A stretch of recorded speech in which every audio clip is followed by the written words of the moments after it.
we're still kids inside, and I want to bring that out through how I present the material. Wow, that's great. I love that because there's a particular model. It's used in instructional design, but it's not as well used. And I'm trying to change that, and I'm trying to help other instructional designers, those that I teach, and just in general to learn about this model. And it's called the ARCS model, and it stands for attention, relevance, confidence, and satisfaction. So that ties really well into gaming, right? Because we look at how can we get their attention? How can we provide that relevance to what they're learning? And then how can we build that confidence? And I think gaming does a great job at doing that with the rewards and the leveling up, right? And then give them that satisfaction that says at the end of this, yeah, I know that I really learned what I needed to learn, or help with that, like what you're doing with job seeking and getting that job that will sustain them. So it's really great to see how we can help those adult learners through that and use those models and tools that help us along the way. Yeah, that's Yeah. great. Acronyms are really helpful like that. Yes, exactly. So I wanted to, kind of provide an example for my listeners because I know those are really helpful when we can have those concrete examples. So could you walk through maybe one before and after example where ChatGPT or Gamma improved ESL or a job search resource such as a portfolio or maybe interview prep? Yeah, sure. I actually have that example here.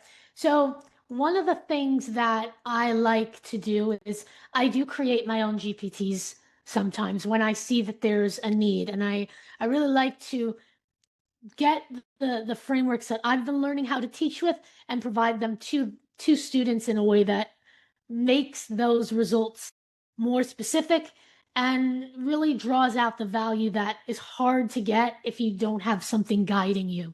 So I created this one called ESL Stories that I'd be happy to share if anyone's interested. And it's basically a way to get English teaching stories that are relevant to a particular topic. But beyond just, let's talk about, a story about a puppy in the present perfect, it's about the more of the meat of it and the meaning behind it. So for example, this is one I did not too long ago. I typed in create and I made sure that it asked me these type of questions. What's the topic or the theme? What grammar do we focus on? What vocabulary? What English level? What's the tone or the intention? And what's the goal? That way we're moving beyond just, a story at a certain level with some information about it to what is the purpose of this story being created? What value does it serve the person outside of just learning the language? What does it do for them emotionally or psychologically?